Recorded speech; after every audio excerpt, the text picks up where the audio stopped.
Do you have the photos? The question sliced through the air like a knife that Lieu wasn't raising his voice. He didn't have to. His tone carried the weight of something everyone in the room already felt, that this moment could change everything. Across the table, FBI Director Patel adjusted his microphone, blinked once, and hesitated. The pause said more than words ever could. Lieu leaned forward. Director Patel, the FBI searched Jeffrey Epstein's Manhattan residence, correct? Patel replied, carefully. I believe that happened in 2018, maybe 2019. It was the kind of answer that sounded factual but gave away nothing. Girls are sitting on Trump's lap, and then a third in which he has a stain on the front of his pants, and the girls are kind of pointing at it, sort of bent over, laughing. So, Director Patel, I'm going to ask you a very broad and general question. As you know, Donald Trump and Jeffrey Epstein were friends. There are, of course, photos showing Donald Trump together with Epstein, correct? I don't have the entirety of the photographs, but I think they've been photographed in public together. All right. Are there any photos showing Donald Trump with girls of an uncertain age? No. How do you know that? Because that information would have been brought to light by multiple administrations and FBI investigators over the course of the last 20 years. Well, you know what? That's just not true, because no one knew about the creepy birthday message that Donald Trump wrote to Jeffrey Epstein until the Wall Street Journal disclosed it, and then all of a sudden, the Epstein estate provides it to Congress. Well, so certainly, you weren't there at the search. You don't know what Epstein may or may not have done with those photographs even prior to the search. Maybe someone has it. Maybe the Epstein estate has it. You raise a great point. So I'm going to ask you, have you asked to talk to Michael Wolff? You raise a great point. I haven't personally asked to talk to Michael Wolff. Has the FBI asked? But the FBI, I'll get back to you if the FBI specifically so Michael asked has ever. About 100 hours of testimony of Jeffrey Epstein. Wouldn't it be good for the FBI to interview Michael Wolff? I'm not saying they haven't. I just don't know. Has FBI subpoenaed the tapes that Michael Wolff has conducted of Jeffrey Epstein? I don't know. All right. So if you could provide us an answer, that would be terrific. Sure. Well, let me ask you this question then. Have you looked at all the photos in Epstein files? I have looked at all the information that the investigators who investigated this case have provided to run out credible leads. And in the Epstein files, was there that creepy birthday message that Donald Trump had written to Epstein? No, that's what I was trying to tell you. You raise a great point. The estate of Jeffrey Epstein has a voluminous amount of information that they have not released before. Okay, so that's great. So wouldn't it be great if FBI subpoenaed the estate of Jeffrey Epstein for all that information? The estate is under no obligation to provide that material, even pursuant to a subpoena. That's a great point. Yeah, that's just false. Okay. That's just false. You're the frickin' FBI. You can subpoena the information from the estate, and you better do that. That's literally not how it works. I'm going to move on now and talk about Epstein's client list. You confirmed that it exists. Attorney General Pam Bondi confirmed earlier this year that it exists. So I just want to ask you a simple question. Is Prince Andrew on Epstein's client list? The material related to Prince Andrew has been made public. Is Prince Andrew on the client list? We have released the index of names that were in Jeffrey Epstein's. Is Donald Trump on Epstein's client list? Did agents find a safe? Patel tried to deflect, saying he didn't have the catalog of evidence in front of him. Lieu didn't flinch. In that safe, the FBI found photographs. Correct. Another pause. I'll accept your representation, Patel said. And in that split second, millions of viewers later would stop scrolling. Because Lieu wasn't just asking about a safe. He was asking about what might still be hidden inside it. The room grew quieter as Lieu cited an old New York Times article describing what the FBI had discovered. Explicit Polaroids, photographs of young women, evidence seized from Epstein's mansion. Then Lieu played a clip. Author Michael Wolff recounting how Epstein once opened that same safe and revealed a stack of Polaroids like playing cards, showing famous men alongside girls of uncertain age. When the video ended, Patel didn't deny the author's story. He didn't confirm it either. He just said, I don't know. But that answer, that pause, told viewers everything. Because if the FBI really had reviewed all the material from Epstein's safe, wouldn't the director know exactly what was inside? Lieu pressed harder. Are there any photographs showing high-profile individuals with girls of uncertain age? Patel's reply was immediate, almost defensive. No, how do you know that? Patel answered. because that information would have been brought to light by multiple investigations over the last 20 years. But Lieu wasn't buying it. He reminded Patel that new evidence keeps surfacing, like the handwritten birthday message Epstein once received, something no one in the FBI seemed to know about until a Wall Street Journal report exposed it. That's when the tone shifted. Lieu wasn't just questioning anymore. He was exposing, because behind every "I don't know" from Patel lay a bigger question. What does the FBI actually know about the Epstein files? Patel claimed that some materials, recordings, documents, even personal notes, were controlled by the Epstein estate, not the Bureau. According to him, that meant the FBI couldn't legally access or compel them without cooperation.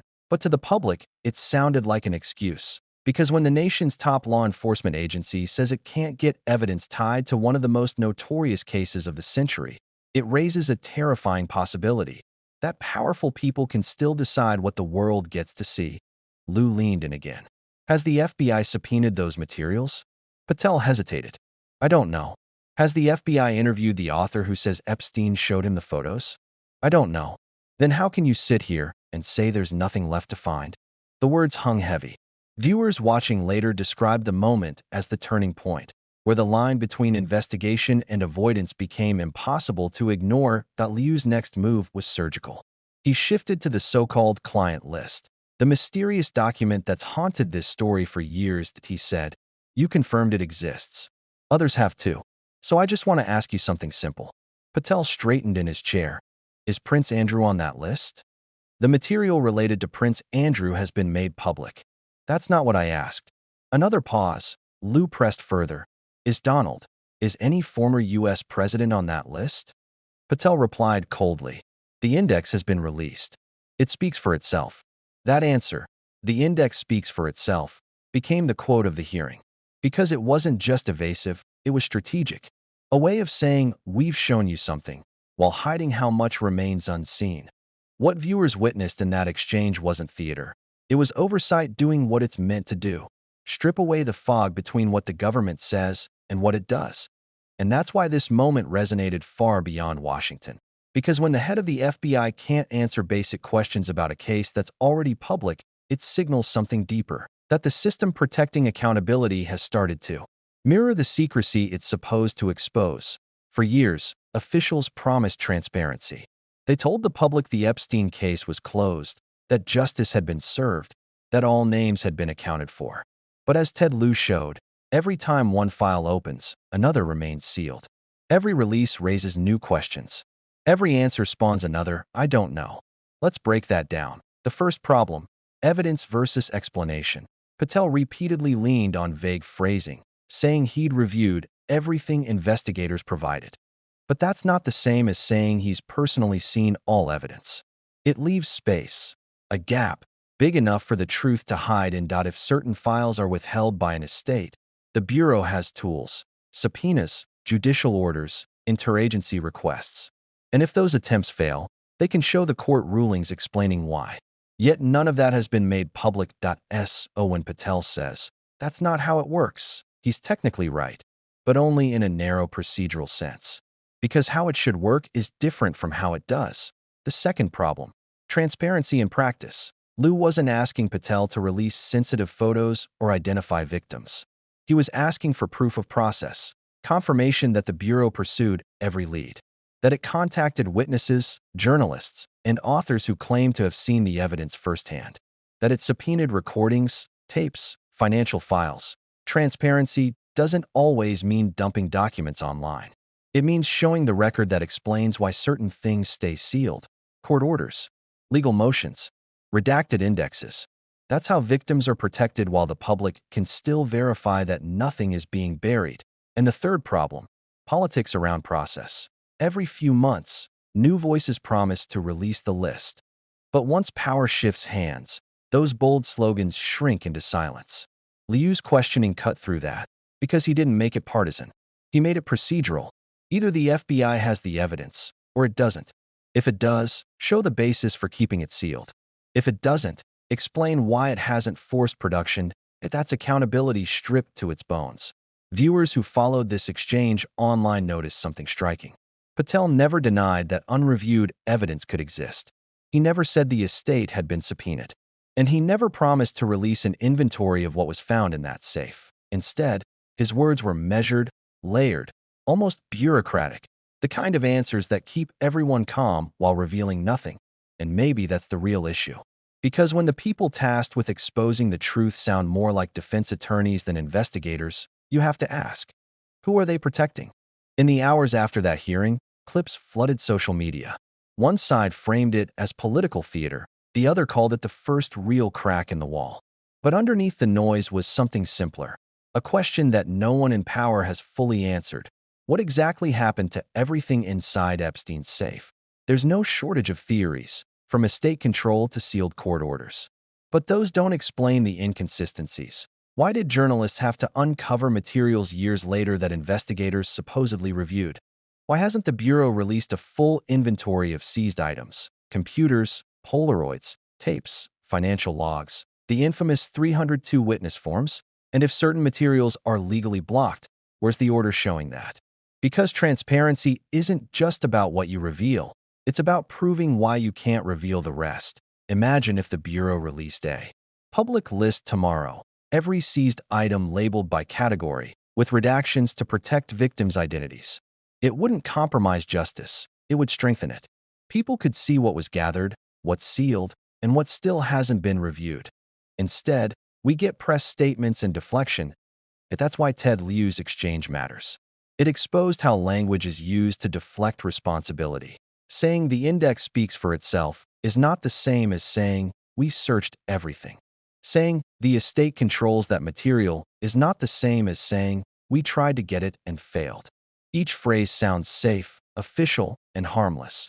Yet each one quietly moves accountability a little further away. And if that sounds familiar, it's because we've heard it before. Different scandals, same language. We can't comment on an ongoing investigation. We followed the process. We released what we legally could, but process without proof is just public relations. By the end of that hearing, Liu's frustration was visible. You're the FBI, he said. You can subpoena the information, and you better do that. Patel responded flatly. That's literally not how it works. The clip went viral, replayed millions of times, because it captured the exact moment where duty met deflection. And behind it all is the quiet truth no one wants to say out loud. Justice delayed isn't just justice denied. It's justice rewritten. Years after Epstein's death, survivors are still fighting to see the full record.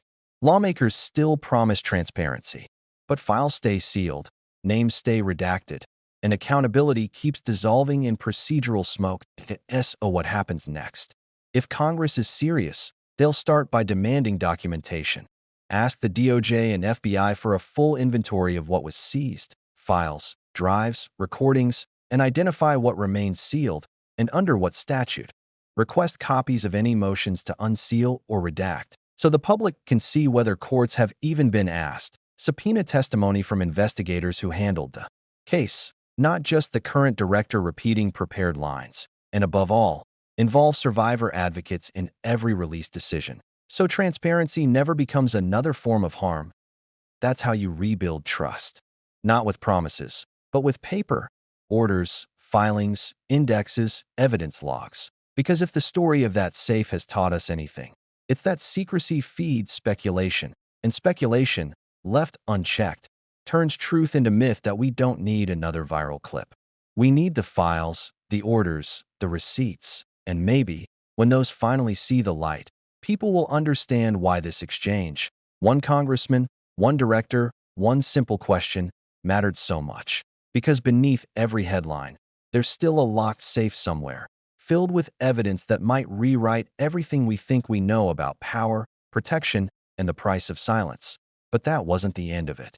Because what came next will decide whether this hearing becomes a headline or a turning point if the Bureau follows through.